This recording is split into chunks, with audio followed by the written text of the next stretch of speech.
Hey, Gary. Yo, what's up? Hey. How do I sound? Oh, man, I'm tired, but we're good. Now, we are live. The show isn't scheduled to start for another 10 minutes, but technically, for those anxious people, we are live right now. That's cool. That works. That is cool. I haven't brought I'm gonna turn that off. Sorry about that. Geckos! Yeah, I brought some up today.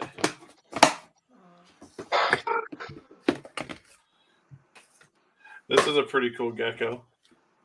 It's het for nothing, but it's a patternless. Oh, very cool. Your colors look good. Your lighting looks great. Your sound looks good. Your sound sounds good. Yeah, I'm using my mic. I've got this $5 mic that I purchased off of eBay. So I think I paid $22 for this one. I think that's what I paid for. I think. You know, even these smaller mics make such a big difference. Oh, it's amazing. Okay, we have Miles. I'm going to add him to the stream too. It's Miles. Oh, wait, I got to point like that. And I want to say real quick, we have a couple people. Miles, you sound great. Miles, you sound great. Can you hear us? Miles. Everyone can see and hear you. I can't hear you guys, though. Uh-oh. I don't have you muted yet, so that should occur probably halfway through the show, but I don't have you muted yet. I see the top of your head, though. See, Gary, what Miles is doing is he's showing off because, we're like that. So, yeah, show off. We're shaving his head next time. That's a great idea for a show. I really like that. I want to do a quick shout out to Frank the Tank and Stingers and Scales and Daniel Trejo. Hope I'm pronouncing that correctly. Thanks everyone for joining us a little bit early here. We're just kind of testing things out. But if you have a quick question that you would like to ask these leopard gecko experts, please go ahead and post that in the chat. Miles, can you hear us? I can hear you now. Oh, excellent. Your colors are just amazing. It's as if you're wearing like a tie-dye shirt. Be kind. Here I'm wearing like a blue pinstripe, boring shirt. You're bringing it. You're bringing look nice. A be kind shirt? You said be kind. I have Crystal right here too, so. Hi, Crystal. Hi. And I saw the leopard geckos. I saw the geckos. You saw Gary's leopard gecko? Yeah, I got a lot of geckos up here. There's a few behind me. Just a few. That one is cuter. This Gary, she says your leopard gecko is cuter, so. Sorry, Miles. Let's see if I can aim this down a little bit. There we go. That's looking good. I tell you, this is looking really, really good. I'm going to try a couple of things while we're waiting for everybody to join us here. That seems to look better. You can see tools on my bench.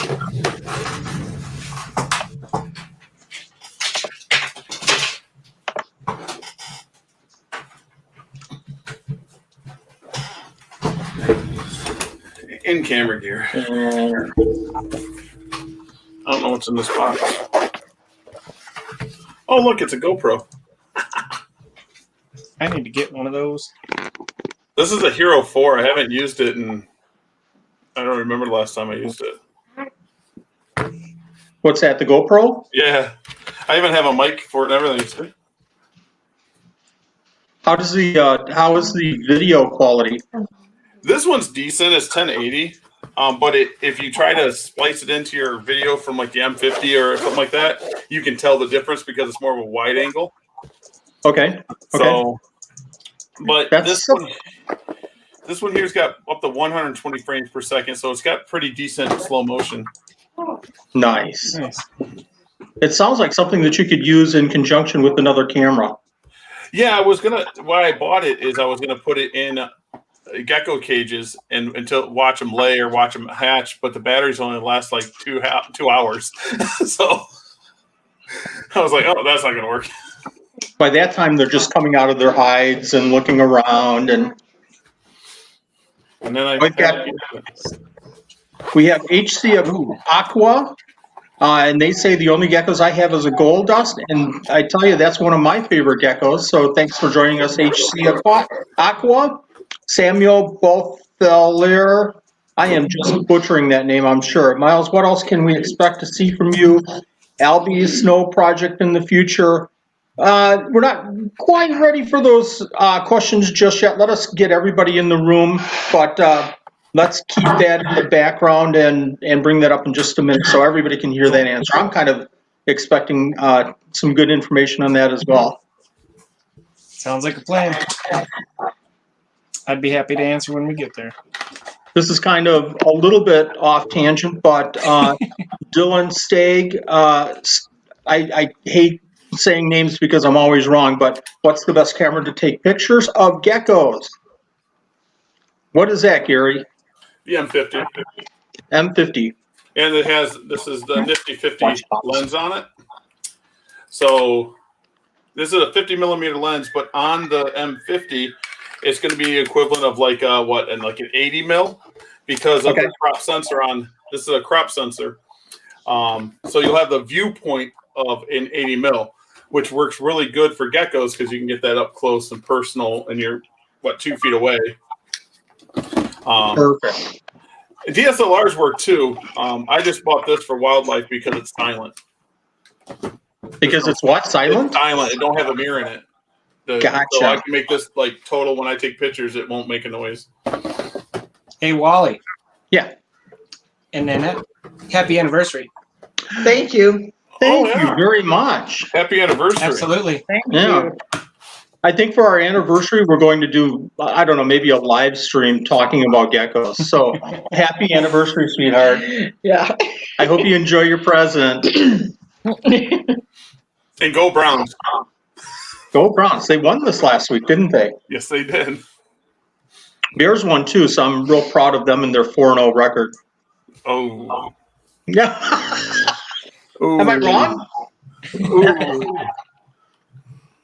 Are you going to go back and get a bench Foles now? I think they each get a quarter, and let's see how they do in the next 3 games. I heard Johnny Manziel's looking for a job. Wow. What? Miles is going to kill me. We have a couple of more people joining us, Brian Davison and Arcadia Territory. Thank you very much. We're going to get going in just about a minute here. Miles, you're going to be creating these soon, aren't you? White and yellow Yeah. bells? I might have some behind me. That'd be awesome. This one here doesn't want to stay Bump still. the table. You can't. My trouble is finding anything right now. You guys caught me at a bad time. I'm working on rearranging and getting everything separated for selling, so it's like a hot mess. Just reach But in the cage. I'll find some stuff. Did you lose them? Are they just kind of scattered all over your gecko room? Just kind of scattered. You can tell by holes. I can't point everywhere. They're usually all in one spot, but I'm separating what's for sale, what's holding back, making those final decisions of 2020. Some of the Those are rainwater tough decisions. Tough decisions. You remind me to pop out some rainwaters there, Gary, before we're done. Yeah, we need some rainwater stuff from you. There's some pretty surprising stuff over here today for those. Just kind of point behind you and say, "This is a really pretty one here in this tub," without showing us anything. Them dare geckos, nice. I have a question coming up Then a couple of questions that I get asked all the time. So this is going to be a really fun session. And for everybody just joining us, let's see where we're at here. We've got 20 watching right now. Thank you, everyone. Hit that like button. I really appreciate you joining us. We have a couple of leopard gecko experts online here. We're going to ask a lot of leopard gecko questions. This is going to be a blast. Again, thank you very much for joining us. And I'm going to kind of let things ride on a couple of questions, but a couple of questions, some of the questions I'm going to ask specifically of Gary Warner or Miles. And right now, I'm going to ask Gary to start us off with an introduction. These guys have been working with leopard geckos and some amazing leopard geckos. I want our fans to really know a little bit more about both of these individuals and maybe a third guest as well in a little bit. Gary, you're on. Well, my name is Gary Warner. I own Warner Exotics. There's a lot of O's in that comment there. And I breed leopard geckos, as Wally said. I'm mainly into bells. I like my bell stuff. I dabble into rainwater a little bit, not as much as Miles. Miles has some really hot rainwaters. I'm actually going a little different route. In 2021, I'm reverse engineering a lot of stuff. I want to get some pure lines of stuff, and it's really important for me to do that, so I can then build my own blocks.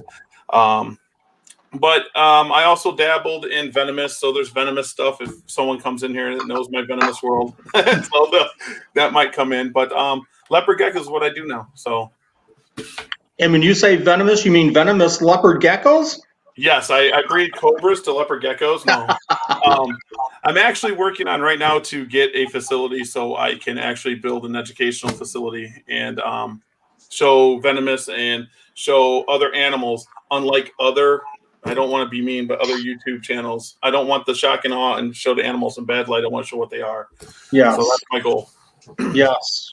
Good call. Very good call. And I think that that's one of the most important things. Miles, thank you very much, Gary. Miles, can you tell us a little bit about yourself? Tell us how you got into leopard geckos. What are you all about? Gotcha. Well, I will say markedly less words than Gary will. I can guarantee you that. My name is Miles Schwartz. I own Impeccable Gecko. I've been working with leopard geckos now. This is the end of my 5th season breeding. Owned them throughout the years. Been into reptiles most of my life. Got out of them for a long period of time. Got back in now for, like I say, about 5-6 years. Actually, first gecko that we bought back into it was from Mr. Wally. Got her as a pet originally. Nice little Tremper Sunglow. Anywho, as far as telling you what I work with most, that's very difficult because I have a little bit of everything right now, and I kind of have an addictive personality, so it's very difficult for me to decide direction. So that's my biggest problem. I have a little bit of everything, I would say, right now. I think Gary would probably agree. So that's it for me rambling for now. No, it's perfect. That's perfect. And what a great segue. I know, Gary, you have some other animals. Miles, you have some other animals that you're working with. Gary, give me just, a sentence or two of some of the other animals that you're working with. And then Miles, go ahead and join after Gary. I have satanics. We had some little issue with female. But we have helmeted geckos here. I have crested geckos.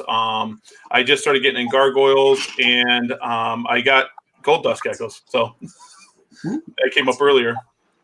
Very nice. Very nice. Miles? I have a Kenyan sand boa, 2 California red-sided garter snakes, and a 2.3 of King's monitors, Varanus kingorums. One of them is one of the white traits. Some people call them leucistic. Then I have, now Gary, you got to tell me what these are. I'm sorry, Wally, you got to tell me what these are called. I have Millii, whether we're going to say Underwoodosaurus or Nephris, I don't know. But I've got Millii and then also a few knobtails, and did hatch one albino knobtail Pilbaranus this year. An amazing one. Very nice. It looks like I'm stuck. Am I stuck? You're or am I back right now? You're back. I think I'm back. I think it's gone over to Nephris, but, flip a coin. It's Nephris right now, and it's Underwoodosaurus tomorrow. So it's hard. It's absolutely hard. Nanette's going to help me with some questions. Any of our fans, if you have a question, go ahead and post. I've got a ton of questions for these two experts, but if you have a question on leopard geckos, shoot it out there. We'll try to get to it as soon as we possibly can. I want to throw another question your way so people kind of understand, your accomplishments. Gary, let's start off. Well, Miles, let's start off with you because we started with Gary before. What are a couple of the big accomplishments that you feel that you have a lot of pride in the last few years? Oh boy. I know I'm putting you on the spot. Well, I've been ridiculously lucky in a few regards. I was lucky enough to accidentally acquire a gene that only a few people have currently in leopard geckos, the cipher gene. So that's probably the biggest topic that a lot of people ask me about. And then also, I'm one of few that has been able to acquire algae snows that go back to the original source. So I've been working really hard at trying to keep that alive, outcross them, follow through with what was originally the goal for the line. So that's probably about the two that come to mind first. Perfect. And what I would say that I'm best known for, people usually ask me about the most.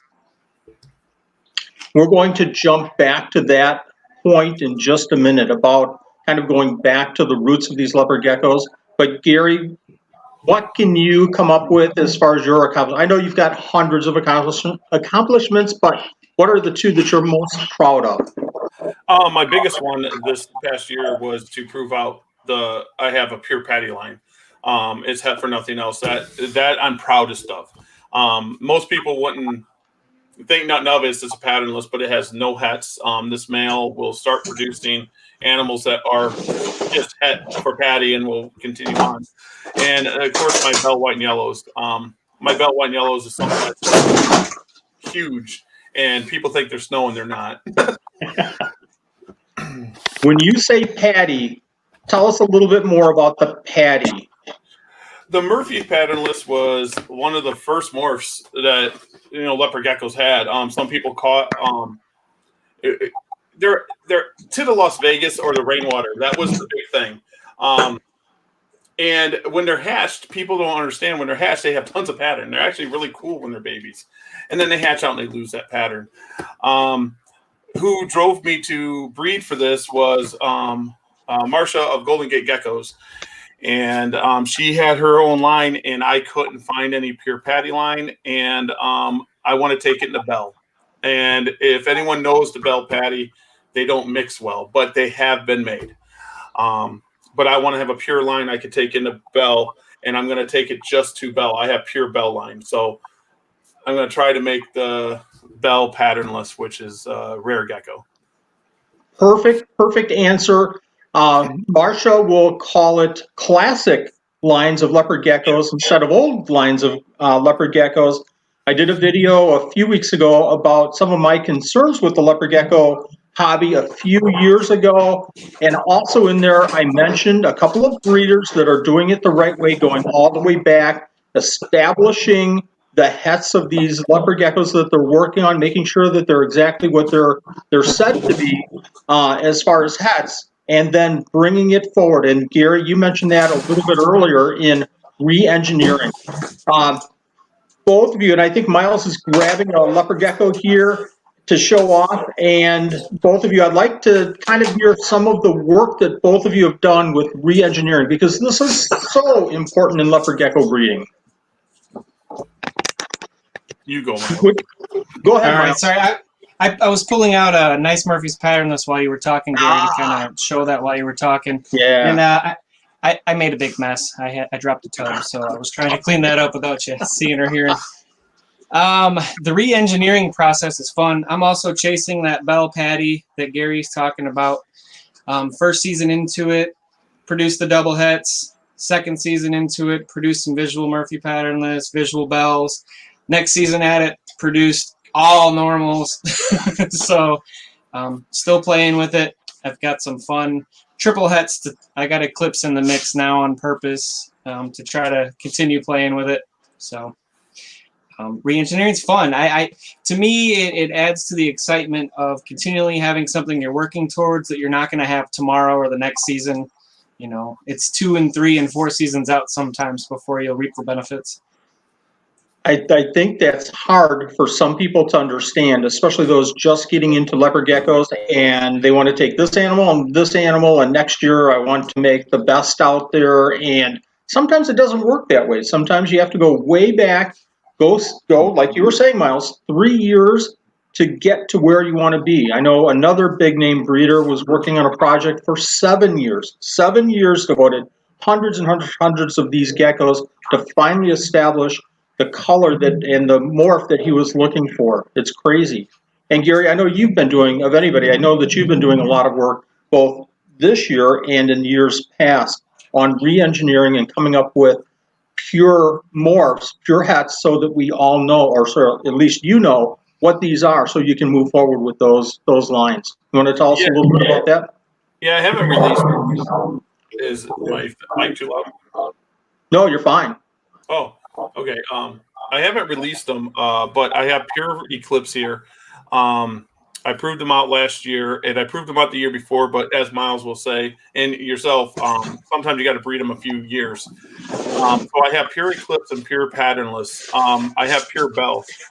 I'm working on Tremper, but Tremper has a lot of stuff in it, and my biggest thing is getting the line bred stuff out of it. Also, I want to go back to that original animal, and a lot of times you'll pop out Tangerine in a lot of Tremper stuff, Tangerine or patternless stripe, and that is a cool gecko. That is a cool gecko. Eclipse. And Eclipse, people don't understand when you go to Eclipse, it plays more than just the eyes. You get the white feet, it pastels the stuff out or like washes it out. I mean, when you hatch a normal wild type and an Eclipse next to each other, you shouldn't even have to look at the eyes.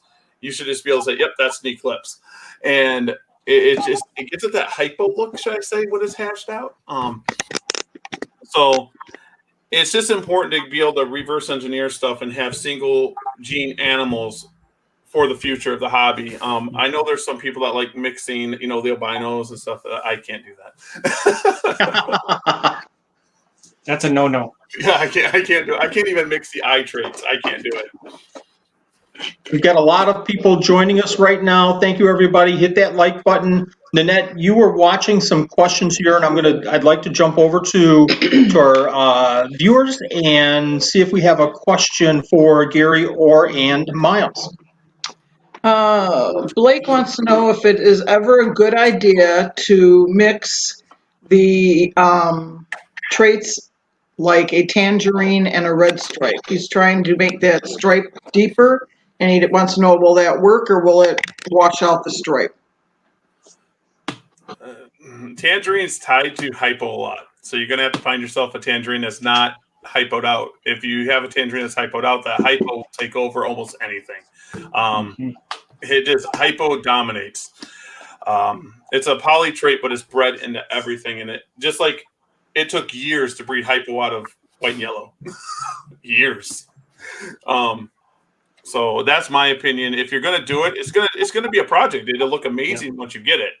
Once you hit that red stripe tangerine, it'll be hot. Yep. That's exactly what I was going to add, is that you're setting out for quite a project at that point, which is not a bad thing. When you asked is it okay to do that, or I forget how you phrased the question, it's absolutely okay. It's just going to take some work.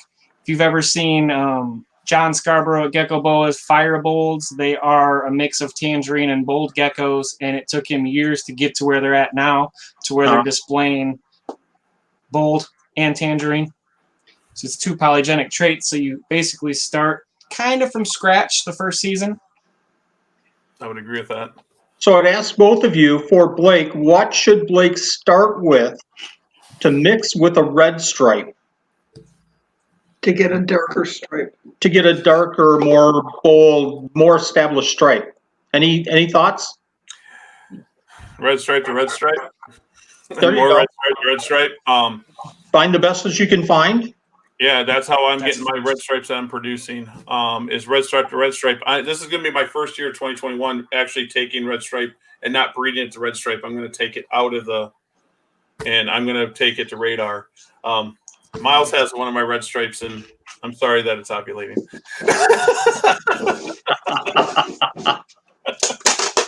We've got a question from Frank the Tank, a longtime supporter of the channel. Really appreciate your support. What age are leopard geckos incapable of breeding? What's the oldest you would breed a leopard gecko? Oh, I'm a little different than a lot of people. I don't believe animals should be put in production their whole life. I tend to retire my breeders at 5 to 7 years old, unless I see something else happening where their egg productions are down, or because some animals just don't do good. They'll just start losing weight and they don't gain back weight as fast. So if I see that, I tend not to breed those animals. To give you a perfect example, this bold clouded that I have, this girl here, she got done. She never lost weight. That's been her tail the whole time. She doesn't lose weight. So she might be one of my 7-year-old breeders, but some geckos just don't do well, and you just got to keep an eye on it. So there's no answer like to the T. Yep. And you got to remember, too, that it's going to matter if you're talking about males or females in that regard, too. Great point. There's a number of people that have worked with males all the way until they're, over 20-plus years old. Females, I tend to be a little more right around where Gary talked about 5 to 7 years, but that's not necessarily because they're not producing well or doing well, but I've tended to move on either with the project they helped be the foundation for, or I want someone else to be able to get them and use them, work with them, in the grand scheme of things.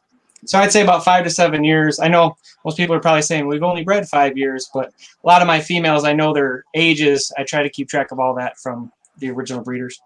Years and years ago, I started with chameleons, in fact, and I learned real quick after that first year that females are different than males. They're just a completely different animal as far as care, as far as life expectancy, just so many factors. They're just completely different. And I think that was a great answer, Miles, as far as, you have to treat your females a little bit different than the males. Mm-hmm. Great answer. Did you have another question, Nanette? Yes. Upset Leopard wants to know when Miles is going to get more leopards on his shop. That is a question I am getting multiple times per day right now. My intention is to get them in the next few weeks. That's part of why it's a mess in here right now. I've been working every night. After my big boy job, coming into the gecko room, I work a couple hours too. And don't quote me on it. A couple weeks is my hope. Except for the rainwater down here. What did you say? 2 weeks? 2 weeks? Okay. I'm sorry, you're breaking up, Wally. You want to give us a date? Is that 2 weeks from today? 2 weeks from yesterday? I can't hear you. Sorry, you're breaking up. Sorry. Right. Somebody else wants to know if anybody's worked with the Black Knight. Like the movie? Like the Batman movie? Yeah. I'm working on my own line of melanistic. So Gary's like, what? It's a secret. It's the question. I'm sorry. All right, next question. What do you feed your leopard geckos? Whatever they tell me to. No, I'm kidding. Whatever they eat. Hamburgers? Oh. My young geckos are almost exclusively on mealworms until they get up to a size where they can start eating superworms. My adults are almost exclusively on superworms. Both of them get the occasional of the other, and then I also do have some dubia roaches that I use once in a while, but my colony is much more needed in the monitor enclosures as far as the roaches go. So that's pretty much my feed, my selection for feeding. I really like superworms the most because I don't have to worry about them pupating. They don't tend to shed as much and make as much particulate in the air, because that's a very important thing to think about when you're working with reptiles is the feeders, the allergens that they can produce into the air. Yep. Let me shut up. That's what I mainly feed. No, perfect answer. Gary? Almost the same thing. Miles got me going on the supers because I only fed mealworms, and I was going through 50 to 60,000 mealworms a week. And then, of course, there was a mealworm shortage. And so I started feeding supers, and I actually seen a difference in appetite. So I feed mealworms, supers, and dubias. I never feed crickets except to my helmeted and my crested crickets now, because they seem to like crickets. They like the movers. But I hate crickets. I despise crickets. I do too. I absolutely hate crickets. That's why I started raising dubias. For everybody that's watching, if you're not raising dubias, you really need to. I've got a couple of videos, shameless promotion. I have a couple of videos on my channel talking about dubias and how to care, separate, feed them. Make sure, if you're doing more than one or two animals, try if you can to do dubias. They're not, a lot of people don't want to do them because of the R word. They're roaches. But I would much rather handle a dubia than a cricket any day of the week. Crickets So, are good. so like you two, I feed a lot of mealworms. Gary, you said 40,000 a week. Miles, take a guess. Oh boy, I've typically lately been ordering. Well, maybe lately is not a good time to quote, but before the shortage, probably 20,000 mealworms every other week and 3,000 to 4,000 superworms every other week. Any viewers anywhere close to that? I would say that I'm probably about half that because I'm doing a lot of dubias right now. I don't do. I think I mentioned I don't do supers, but I do a lot of mealworms, a lot of dubias. Another question from Dylan wants to know: Do you wait until the female has had ovulated twice before you start pairing her off? Good question. Miles, go ahead. Okay. That's sort of a hard question to answer because it comes down to a few things, what the plans are for that particular gecko. But long story short, I have personally found that as long as a gecko is born towards the beginning of the year, which most of mine tend to be, late spring is when they start dropping, that by the next year, that time, those tend to be pretty good first season breeders. I do prefer to wait to second year before I do any breeding with a female if I have my preference, which Right. obviously I always do. But if a female is healthy enough, I have found I've lost more females that didn't get bred to issues with having too many ovulations and having issues that way. They drop a lot of weight. So I found that when I breed my first season females, they tend to do better. Just my experience so far. Gary, what are your thoughts? Same thing. There's no really perfect answer because there's some animals that you got to watch the weight, you got to watch the size. I've had females ovulate at 30 grams, and of course, we're not going to breed a 30-gram female. But I got 2019 females that I didn't breed this year. I'll be breeding next year for the first year. And like Miles, sometimes you don't breed them, and when they go through their first ovulation, they're dropping weight for more than if they bred. It's really weird. Oh, did he freeze again? No, he didn't. I want to. I think we're good. I want to welcome Chris the Mad Aquarist Biggs to the chat. If you haven't checked out his channel, if you keep fish, head over to his channel, Chris the Mad Aquarist Biggs. Thanks for joining the Miles Show now. Oh, he's back. On that question, kind of a question. Do you guys brewmate? And Gary, why don't you start us off if you haven't frozen there? I can't. Am I good? And if you do, why do you do it? If you don't, why don't you do it? I don't brewmate at all. I breed year round. Okay. So I found out that once the female ovulates, no matter what, they're going to ovulate about the same time the next year. So people brewmate, so they breed all their females at the same time. And to have 1,500 eggs down in the first 3 months is a lot of eggs to deal with. So I actually hatch out my stuff and I'll breed them at certain times to get it. And then then you guys will notice every year it's like, oh, Gary's red stripes are up. Oh, Gary's radars are up. It's because I breed them at that month. That's why. But that's the only reason to keep it easier on me because I'm a one-man crew. So it's a lot of cages. So Gary does not brewmate at all. And you're breaking up just a little bit, Gary, but I'm going to jump over to Miles. Yep. Brewmate. If we're talking specifically leopard geckos here today, I do not brewmate. Yes. I'll be honest, I would like to at some point. Am I cutting out? No, I see it. Microphone. No, check. you're perfect. Okay. If I'm being honest, I would like to get into the habit of it in the future if possible, but probably not until I have more than one room. Because I would like to, like Gary said, have most of my females go at the same time, babies at the same time. But I'm also going all year long right now. I've still got 3 clutches in the incubator as we speak, and I started in February-ish. No, I think we're losing Miles there. I think maybe you're back. So Miles does roommate. I've just done it all since I started keeping leopard geckos. I've never shifted over. It's for me to roommate because it's the whole room, and I want to cool everybody, including some Australian geckos, in the same room. It's just easier for me. And I want to comment real quick. A lot of what we're talking about here might work for me if I mentioned it. It might work for Gary if he mentions it. Use this information, viewers, and make your own judgment. Make sure that it works for you. Talk to other breeders. Make sure you're comfortable with these answers.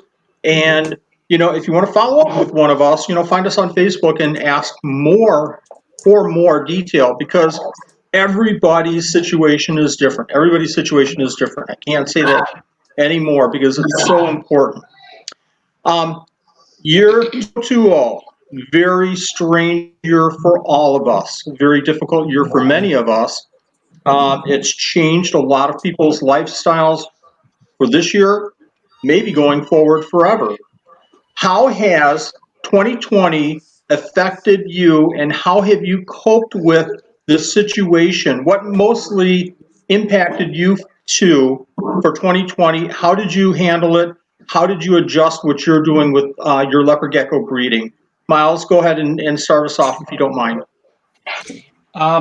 Relating specifically to reptiles and how COVID affected that, obviously the first one that everyone thinks of is the fact that there are no shows, or if there are shows, their attendance is limited for the most part, and it's just not quite the same. I have found, at least this has been my experience and a few other breeders I've talked to, that it seems like my sales actually improved. That's my bird. Oh, I was like, Gary, are you okay? I thought it was Laura. That's my bird. It's a cockatoo. Okay. I would say that overall my sales improved. Obviously, that's been all online sales for the most part. So I don't know if that's just with more people home, more people able to look, shop. I don't know what that was about. That's been my experience with that. The biggest issue I've run into, and we were kind of Gary, mentioning how about that, is you? the feeder issues. We good? We frozen? Miles, I see you. I think Gary is. All right, Gary, we'll take it from here. Or I'm sorry, Wally, we'll take it from here. Okay. I'm sorry. Go ahead, Miles. I think you're back. All right, I'm not quite sure where it cut off, obviously. I was just going to start saying that the feeder shortages have been the other issue that came into play. Whether that's COVID-related or not, I have no idea, but it's definitely impacted a lot of us. Definitely increased the cost for me to feed my collection.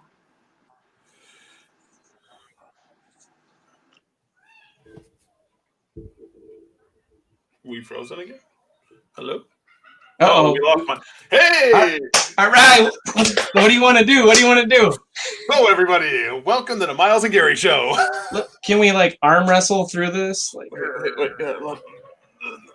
I don't know what to do. I hope he's able to come back on. How about you, Gary, for that question that he asked? Those how COVID's affected you? Back. COVID has affected me. I thought I made a bad choice, and I cut production down. I only produced 700 or so geckos, and I was kicking myself in the butt. I was like, "Oh, everyone else's sales are up," and I was selling geckos left and right. And now I'm kind of glad, because once that food issue happened, once Supreme right there. Once Rainbow had that issue, and Jillian contacted me, I was like, "What?" And I'm not gonna lie. I was like, how am I gonna get through this? And I didn't have that many babies at the time. So it was a double-edged sword. I lost sales because I didn't produce as much, but it saved me when I couldn't get my mealworms. I had Dan from Animal House. He took care of me a lot. But my costs went from, I don't want to tell people what I pay for mealworms and stuff, but my cost doubled and tripled for feeding my animals. And I mean, it hurt. It hurt a lot. So COVID hit us. Yeah. I tell you, when you're doing 20,000, 40,000 mealworms a week and all of a sudden your supply just completely dries up, that puts a crimp in anybody's situation. What is that, Miles? This is one of our biggest geckos. This is just a gem snow, allegedly non-het. So far has proved that. He's a big boy. His name is Big Boy. That is a big gemstone. Wow. Very, Not very produced nice. by me. He was produced by Steve Sykes. Over Okay. Geckos, etc. Okay. Here you're going to have to show off some of your animals very shortly. I'm going to ask a question here. Dylan is asking again, how long do you leave your females and males together when paired? Ooh, Gary, you want to start off? Yeah, really good question. Sometimes I breed in groups and individual. I know this sounds really weird, but I have wholesale groups where I produce just raptors and I produce just radars. And I know the genetics of them, but that's all that's going to come out of there. So I won't know each and individual mother, should I say. Okay. So them are my wholesale groups. I leave males in there for 5 days and then I remove them. And then I have my individuals. I rotate them every 24 hours. They go from one tub to the next tub to the next tub for 5 days. They're off on the weekends. And I got a very, very select plan. Like I could have 2 radars to someone and they're like, oh, they just look the same. They're not the same to me. So I'll take that male. I'm like, this male's going to that female. And it's very specific for my non-wholesale customers. Gotcha. Miles, same thing or a little bit different? A little bit different. One of my favorite parts of the year is I get home from work, eat dinner with the family, and I'll come down here right about when dusk hits. That tends to be what I found my best time to do it. And I put my male in with the female that I'm looking forward to breeding. And usually you'll see a pairing right away. Pull the male out, I'm done.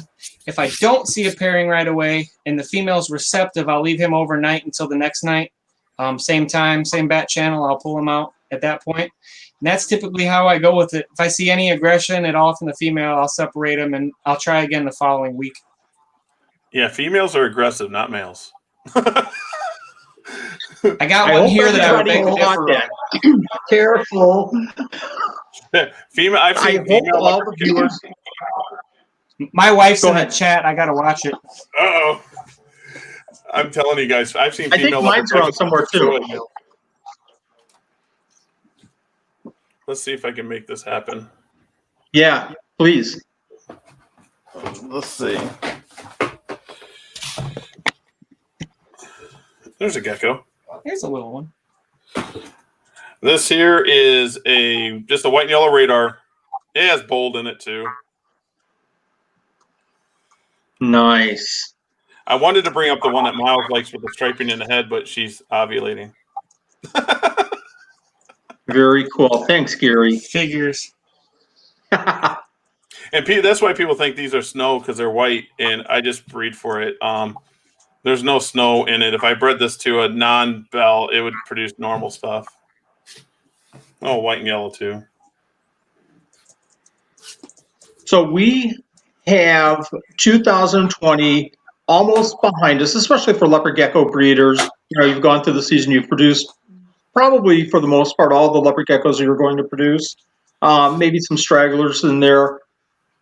What do you guys think is going to be the talked about subject come 3 or 5 years ago? What's everybody in the leopard gecko world going to be talking about? What's going to really crank us up in 3 or 5 years? Go, Gary. Well, he's got Cypher. Cypher's going to be something big. I think Cypher's going to be something big once you put it into the poly stuff. I think poly's going to go really well with Cypher, in my opinion. The poly red stripes, the poly tangerine, or the poly, or should I say Cypher red stripes and stuff. And then I honestly don't know because Cypher's the talk. Cypher's the biggest morph I think that's come out in the last 10 years. People are going to say Lemon Frost, but Lemon Frost shouldn't even be touched. Cypher's a good, solid, recessive gene, and other than the Marble Eye thing that's haunting some people, Cypher is. I'm telling everybody, Cypher is going to be a very strong gene that's going to make things look pretty. It just is. Yeah. Who can best tell us what a Cypher is? Miles. I'm a tad biased, but I obviously agree with you, Gary, on what you said. That being said, I need to find a lot more animals that don't have eclipse in them. Hint, hint, nudge, nudge, Mr. Orner. Cypher animals hatch out almost completely with a reverse stripe, or at least a dotted line along the back, and solid black eyes. I obviously would not be the best person to talk about them, given that John Scarborough's been working with them for some time. And again, I got lucky enough to accidentally acquire the gene. That's a whole story in itself. I'm not sure if I've talked about that anywhere, podcast or anything like that. But that's the gist of it. I think the polygenic route that Gary was talking about is spot on, because the striping on them currently tends to fade quite a bit, and that's what draws a lot of people to them. I do have some that are, we'll call them teenagers right now, that are holding a pretty good stripe, so hopefully that'll stay consistent. I think that once you start getting some color into them, some tangerine, and I think the red stripe you talked about, Gary, that might be interesting to see how that goes. But they came out of basically wild type animals, so they're starting it's a very base morph where you don't have a lot of color, you don't have things like that. You just have a gecko, solid black eyes, but they don't have all of the other eclipse-like traits like white feet, white head, white nose, none of that. So it's easy to tell apart. The issue that Gary was bringing up is that they popped out of animals that are also have Marble Eye involved, so there's two genes at play. Both are recessive, so it's pretty hard to split up. So that's the current focus. That's probably a couple years out on my end. John is much closer to my understanding. He made that bell. He made that bell Cypher. Oh, geez. Oh, the bell is beautiful. And that's a perfect answer. That's perfect. So, but we're not going to see any like black animals, black knights, dark knights, with a red stripe down the back or a white stripe down the back, something like that? Neither one of you are working on a project like that? I am not. I actually own no melanistic animals. I don't own anything that's very dark. I would like really? to. I just never have. It's one of the few things, I suppose, that I don't have over here. Now, I am working on that stuff that I've been showing at certain shows, showing some people. I call it clouded. It popped out as stuff that came from Miles originally, and went to Dylan. And I was at a show in Fox Valley. I forget the fish show. And I actually went up to Dylan, talked to him, and I bought almost every gecko on his table. So I seen what I wanted to see, and I was like, I want these. And they pop out like a dark eclipse snow, but they stay dark. And I've already got them into tangerine. They play well with tangerine. So does black knights. People don't know black knights and stuff go tangerine and darken up really well. And I don't know if red stripe and stuff, because you take the brightest tang and you breed it to a melanistic line, it just muddies it up. It muddies up that tang, so you're not going to get color out of it. JMG used to tell me all the time, because they were doing, gosh dang it, you're going to kill me now, charcoals. And I have a video. If you go on JMG's YouTube, I put up that video of the charcoal next to a tangerine. And Senior always used to say, what can you do? You got a white gecko, a blizzard, and then you got a dark gecko, the charcoal. What else can you do with it? You're at either end of the spectrum. But people are going nuts about the dark geckos now. They're just going nuts. Them black knights, a black gecko, I guess. But it's all good. I mean, it is. And I think that as these big animals, like, the lemon frost, and that's probably the last time I'll mention it on the show, but when these big animals come onto the scenes, I think it really spurs a lot of interest and really gets people back into the hobby. Now, with some of the issues that we've had, I think that that's pulled some people back a little bit, including me. But now, as again, people are working with these pure lines or trying to work toward a pure line like you two, I think that that's drawing more people in. So thank you very much, guys, for doing that. Miles, somebody wants to know, you posted an animal a couple days ago that had dark blue and green eyes. What was the morph? Uh-oh, I better go look. Oh, that's actually one that there was a question asked about previously, so I'll pull that out in just a minute here. Perfect. Gary, that was your rainwater here, one of them. So white and yellow typhoon. I kind of just want you to box it up and bring it to me. I'm hoping for a boy. That's looking an amazing animal. That's an amazing animal. That tail looks unbelievable. Very cool. Thanks, guys. I've got a couple of questions that I get asked so much. I bet you both of you get asked all the time. I want to get a response from both of you. These are questions that just almost on a daily or at least a weekly basis, I'm asked about leopard geckos. And I want to hear your thoughts on this too. So here's the question. My leopard gecko won't eat. So somebody sends you that. My leopard gecko won't eat. No other information.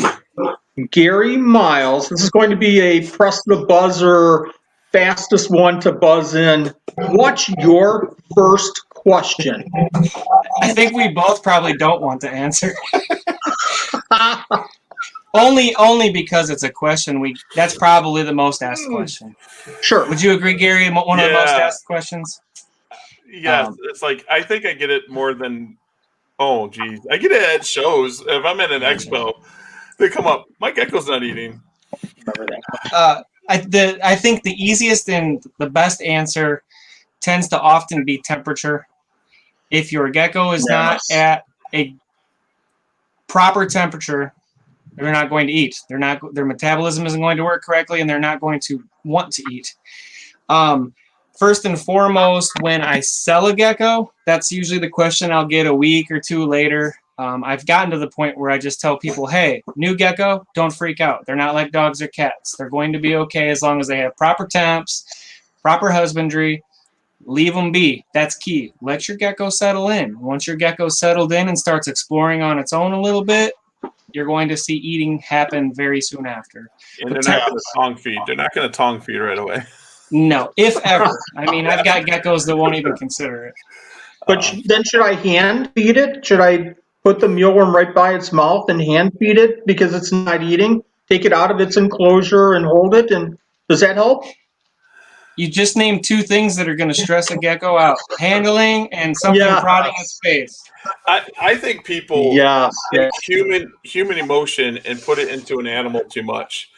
And they think the animal wants it's about. I'm going to tell you this now. Each one of the geckos I got, they don't want to be bothered. They don't want to be touched. They don't love it. They don't like it. They're tolerant of us handling them.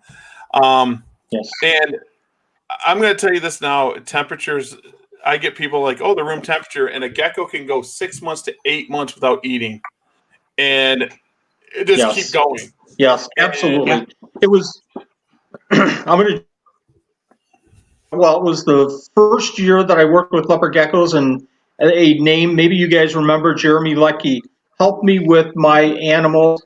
The second show that I ever did, I walked up to him and said, hey, I'm getting these questions about leopard geckos. Somebody asked me why they won't eat. And he just gave me that look that both of you just gave me a couple of minutes ago. And he said, don't ask any other questions until you send a response back and ask temperature they're keeping their leopard geckos. What I do now is I ask that question starting off, and then I ask for pictures and how long have you had it and blah, blah, blah. I put in about 6 or 7 other questions. What question is, what temperature are you keeping? What temperature is the temperature? Gotcha. I can't speak for Gary, of course. Directly behind me are most of my thermostats, and they're set at 90 even. And bottom of the tub is showing an 89 right there, probably because I'm in here and moving a lot of air around. But pretty much stay right at 90 personally, between 90 and 92. It's exactly the same thing. 90, 92. Yeah, I've had people put it up to 99 to 100, and they wonder why their geckos are, trying to get away from that heat. 90, 92 is perfect. It's like the perfect way to go. And look, I want that one too. I know what that is. I want that one. What's that, Miles? This is the gecko that had questions asked about it twice now. In a picture, they appear to have kind of the blue above their eyes, but that's actually you're seeing the eye color through their flesh. That kind of fades as their skin darkens as they age. This gecko is an Albie Snow Ghost Eclipse. Is it going to be sold? This one is going to stay right here for a long time. That's one of the first questions I saw in chat, and that question was, what will I do with the Albie Snow and Ghost stuff? Currently, this was made. It took quite a few years now to get to this point. The color on this will change. I can't even describe how much. The Ghost gene does some wonky things when it comes to color. But now I have, 2 dominant genes with the recessive gene that I can add into 3 strains of albino. So I'm pretty excited about that. That's probably the next angle with these over the next few years. I think that's one of the rarest geckos out there right now is Albie Snow. In my opinion, that's probably one of the rarest. Albie had some unbelievable leopard geckos. We only have a couple of minutes left. I wish I could go, hours and hours with you guys. And this what I wanted everybody to hear was, some of these expert opinions on some of this information. But right now I'm going to do a quick fire. And Gary, you're up first. This is give me an answer, 1 or 2 words, and let me know what you think. Okay, the first, and this is a lot of controversy, guys, so you've got to keep it short here. Here's the first question. Leopards over sand, good, bad, or ugly? Gary? It's good if you do it right. Miles? I would tell most people to not do it until they learn a heck of a lot about animals, about their geckos. There you go. Another great answer. Okay, here's another question. Miles, you're first on this one. Line breeding. Line breeding, okay or not okay? And if it's okay, how far is too far? In reptiles, it's absolutely okay. You don't see too many issues until you're 5 or 6 generations in. Now, keep in mind that's line breeding, not direct mother-son, father-son, or I'm sorry, father-daughter, those kinds of things. You want to try to have a little bit more diversity in there than that. But that's my opinion. The 5 or 6 year mark is where you start to see things like, you'll see them in black knights that have been line bred for years and years, shorter tails, some tail kinks, those kinds of things, larger eyes. Yep. Just watch for those kinds of signs. Gary? Yep, same thing. 5 to 6 years, or you'll see issues. I say breed like grandfather to granddaughter, if something like that. And you won't see issues as quickly, but it's a fine thing. Everyone does it in reptiles, every single soul. I think Trumper in his book said something about 22 lines down. And I'm not saying that's the word of God or anything, but that's a lot. But final quick question here on controversy. Breeding 2 times a year. Do you do it? Do you not do it? Good or bad? Gary? Breeding a leopard gecko twice a year? Yep. Breeding a female 2 times a year. Nope, I don't do that at all. I breed once, and what they give me. I get 20, 22 eggs out of females breeding once a year. Yes. Miles? I've never seen or noticed a female that ovulated twice in a year after she was bred the first time. So that'd be a hard no from me. Perfect. And we're getting close here. And again, thank you very much, everybody. Hit that like button if you haven't already. Nanette, your turn. You've got a question in the chat? Yeah, we have one question. Do you guys have anything special for the holidays? Do you guys have anything special for the holidays? That's a good question. Like this for sale? I don't know. It says, do you guys have anything special for the holidays? Oh, I got about 120 geckos going up after I get back from California. My son's graduating the Marines on November 6th. So we'll be out there, and when I get back, I'll be putting up the 100 to 120 geckos I have left from 2019 or 2020. Yeah, and I don't know. I kind of just post it out there, and if someone buys a group of geckos, we make a deal. Yep. There you go. The holiday season tends to be when I ship the least amount of geckos, not only because they're too busy to ship them safely, but also because it's too darn cold where I'm from in northern Illinois. You guys aren't too far north. Yep. I'll be posting a bunch, and I often get chewed out by other breeders for selling a little too cheap. Gary gives me crap about that once in a while. So I tend to think that I usually come up with pretty good deals with folks. I like everyone to end up happy. Miles has some amazing animals, and he doesn't think so sometimes. His animals are the Albies. No, you try to name me 5 people that have that in the country. Both of you guys do, and I wish we had Heidi on. Heidi has some beautiful animals. Yeah. I'm going to shoot some. This is kind of a last question here. This is rapid fire, and just real quick, name. Come up with something. Either one of you can shout it out. What's your favorite sports team? Cleveland Browns. I'm going to lose a lot of fans. I don't really watch sports. Okay, that's cool. Ice cream. My wife is a Bears fan, hardcore. There you go. All right. Ice cream or custard? Ice cream. Custard. Ooh. Custard, man. Wisconsin custard. Culver's, right? Briefs. Oh, wait. Sorry, wrong question. You're working in your reptile room, your gecko room. What's the song that you put on to just get you going, to drive you? Oh, Or geez. band. I listen to a lot of Yellow Wolf right now.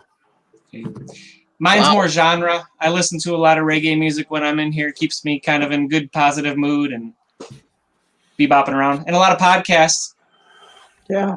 There you go. I do the same. So my Gotta feed my the brain. go-to is either AC/DC or Linkin Park, which I say that and people go, what? Okay. Someone in the reptile hobby, business, or the business that if you could spend 1 hour with, you would. Don't you love these questions? I wish Don Hamper could come back and I could spend an hour with him again. No, good answer. Mine's obvious. Probably I'd like to sit down and talk with Scarborough in person. John Scarborough. John's cool people.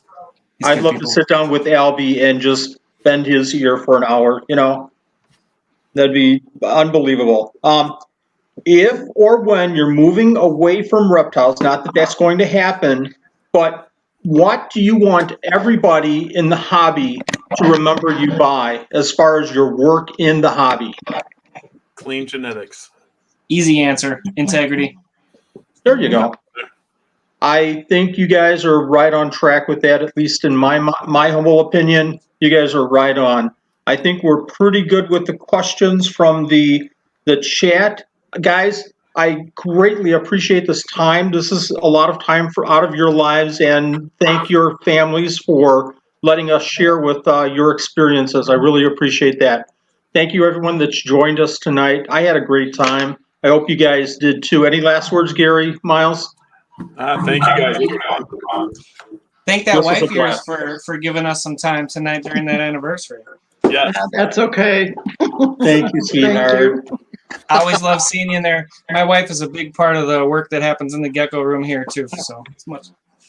I couldn't do It's what a I'm team. doing. She's been posting geckos lately too.